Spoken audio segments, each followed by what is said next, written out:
Hi అండి, అందరికీ నమస్కారం. Welcome to Vijaya media. Chandrababu skill కేసులో సుప్రీంకోర్టు సంచలన తీర్పు లేటెస్ట్ అప్డేట్ రావడం జరిగింది. సో దానికి సంబంధించిన పూర్తి వివరం చెప్పడం కోసం నేను వీడియో చేస్తున్నాను. వీడియోని పూర్తిగా చూస్తేనే నేను చెప్పే సమాచారం మీకు బాగా అర్థమవుతుంది. అలాగే వీడియో నచ్చితే వీడియోకి లైక్ ఇచ్చి నన్ను సపోర్ట్ చేయండి. చాలా మంది సబ్స్క్రైబ్ చేసుకోకుండా చూస్తున్నారండి, తప్పకుండా సబ్స్క్రైబ్ చేసుకోండి. అప్పుడే నేను పెట్టే మరిన్ని వీడియో చూడడానికి అవకాశం ఉంటుంది. అలాగే వీడియోని లైక్ చేయడం వల్ల వీడియో కొంతమందికి రీచ్ అయ్యి ఇన్ఫర్మేషన్ మరికొంతమందికి రీచ్ అవుతుంది.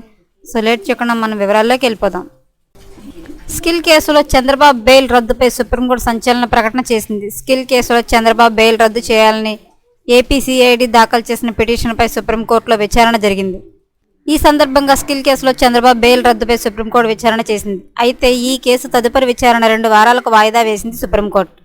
ప్రభుత్వం తరపు న్యాయవాది మారినట్లు సుప్రీంకోర్టుకు చెప్పారు న్యాయవాదులు. ప్రభుత్వం నుంచి తగిన సూచనలు తీసుకోవాల్సి ఉన్నదన్న వాయిదా వేయాలని కోరారు న్యాయవాదులు. దీంతో 2 వారాలు వాయిదా వేయాలని, తర్వాత విచారణ చేపట్టాలని కోరారు. చంద్రబాబు తరపు సీనియర్ న్యాయవాది సిద్ధార్థ లోద్రా విజ్ఞప్తితో తదుపరి విచారణ 2 వారాలు వాయిదా వేసింది జస్టిస్ బేలా త్రివేది, జస్టిస్ సతీష్ చంద్ర శర్మ ధర్మాసనం.